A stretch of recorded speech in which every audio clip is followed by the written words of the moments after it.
जखम किंवा व्रण, दगड लागून पडल्याने, कापल्याने, एखादे हत्यार लागून, कोणतीही कठीण वस्तू लागून जखम होते. जखमेला व्रण असेही म्हणतात. एखाद्या वेळी जखम दिसायला क्षुल्लक दिसते, परंतु तिची निगा नीट न राखली तर ती संतापते, चरते व तसे झाले तर ती लवकर बरी होत नाही. ती चरत चरत जाऊन हाडाला भिडली तर अस्थिव्रण होतो. जखमेस जर धनुर्वाताच्या जंतूचा संपर्क झाला तर मृत्यू समीप येतो. म्हणून शरीराला झालेल्या जखमांची योग्य अशी खबरदारी घेणे, त्या बांधणे, धुणे, औषध लावणे अत्यंत जरुरीचे आहे. जखमांबाबत पुढील गोष्टींकडे लक्ष पुरवणे अत्यंत अत्यावश्यक आहे.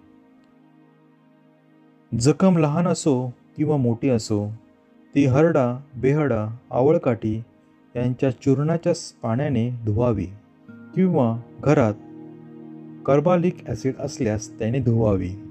धुताना आत गेलेला मळ, इतर पदार्थ, पू वगैरे सर्व धुवून काढावा. नंतर जखम कापसाने स्वच्छ पुसावी व मग बोरिक पावडर लावावी. त्यावर कापूस बसवून बँडेजने बांधावी. दररोज याप्रमाणे जखम बरी होईपर्यंत करावे.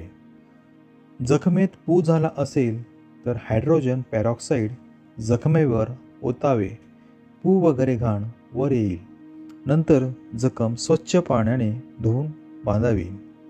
पत्रा किंवा कोणताही गंजलेला पदार्थ लागून जखम झाली असल्यास रोग्याला डॉक्टरकडे नेऊन अँटिसेप्टिक व धनुर्वात प्रतिबंधक इंजेक्शन देणे जरुरीचे आहे.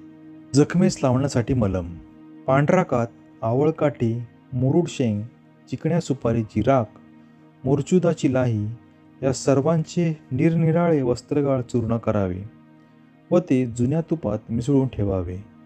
हे मलम स्वच्छ कापडाच्या पट्टीला लावून ती जखमेवर बांधावी. पेनिसिलिन ऑइंटमेंट किंवा बर्नाल जखमेवर लावून जखम बांधावी. जखम लहान असो अगर मोठी, ती कधीही उघडी ठेवू नये.